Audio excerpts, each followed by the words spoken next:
बिस्मिल्लाहिर्रहमानिर्रहीम। अस्सलाम वालेकुम दोस्तों, आज की वीडियो में हमने बात करनी है कि आपको कॉपी पेस्ट के बारे में तो पता ही होगा, लेकिन एक सवाल यह है कि क्या आप बगैर डाटा को सिलेक्ट किए उसको कॉपी कर सकते हैं? यकीनन नहीं कर सकते हैं उसको। ज़ाहिर आपने जो भी डाटा कॉपी करना है किसी भी शीट से या किसी भी वर्कबुक से, तो ज़ाहिर आप उसको पहले सिलेक्ट करेंगे, एक एरिया को सिलेक्ट करेंगे और देन आप उसको कॉपी या कंट्रोल सी की मदद से उसको कॉपी करके दूसरी जगह पर ले जाएंगे। लेकिन अगर आपका कोई बहुत कॉन्फिडेंशियल डाटा है या कोई रिजल्ट्स हैं या कुछ ऐसी चीज़ें जो आप किसी से शेयर नहीं करना चाहते, या कोई ऐसी फाइल है जो आप ये चाहते हैं कि कोई देख तो सकता है लेकिन उसको कॉपी नहीं कर सकता, मतलब आप उसको कॉपी की सहूलत नहीं देना चाहते, मतलब आप ये चाहते हैं कि वो जो भी मैं उसको डाटा सेंड करूं वो देख तो सकता है उसको, लेकिन उसको वो कॉपी ना कर सके। आप उस पर रिस्ट्रिक्शन लगा सकते हैं कि आप डाटा को देख लें लेकिन आप उसको कॉपी करके कहीं और पेस्ट नहीं कर सकते या कहीं और यूज़ नहीं कर सकते। तो उसके लिए आप क्या तरीका लगाएंगे कि वो आपका डाटा जो है वो कॉपी ना कर सके?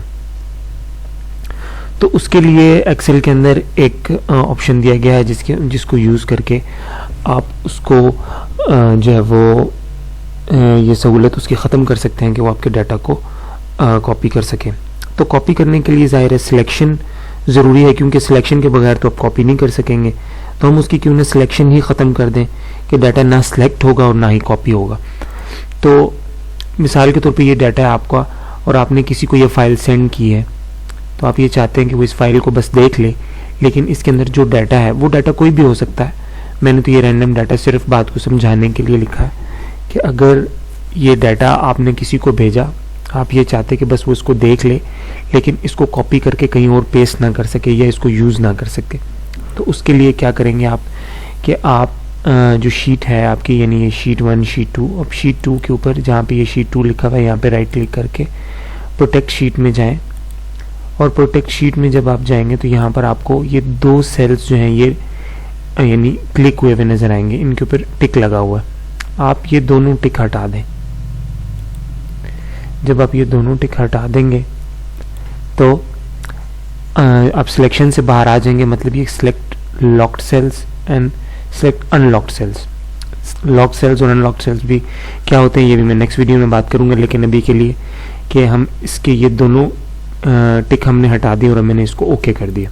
तो जब हमने इसको ओके किया तो आप देखेंगे हम कहीं पे भी आप क्लिक नहीं कर सकते, मतलब आप देख रहे हैं कि आपको कहीं भी क्लिक, हर चीज़ ऑफ हो चुकी है। आप कहीं पे भी पूरी शीट के ऊपर किसी भी जगह पर आप ना लिख सकते हैं। जो ही मैं बटन दबाऊंगा तो ये आपको आ जाएगा the cells charts you are trying to change is and protect sheet, to make a change and protect the sheet you might be requested to enter password.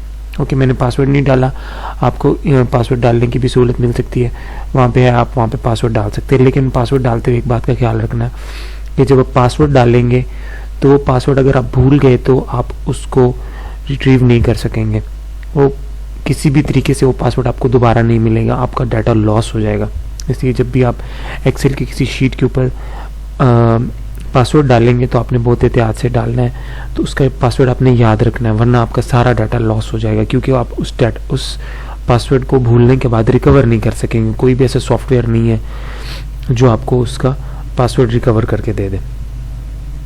तो अब ये सेल जो है वो मतलब ख़त्म हो चुकी है सिलेक्शन, बिल्कुल आप कोई किसी किस्म का डाटा एंटर नहीं कर सकते। मैं कोई भी आप बटन प्रेस करेंगे तो आपको ये एरर का मैसेज दे देगा। तो इस तरीके से आप अपने डाटा को कॉपी करने से बचा सकते हैं। उम्मीद करूंगा ये ट्यूटोरियल आपको पसंद आएगा।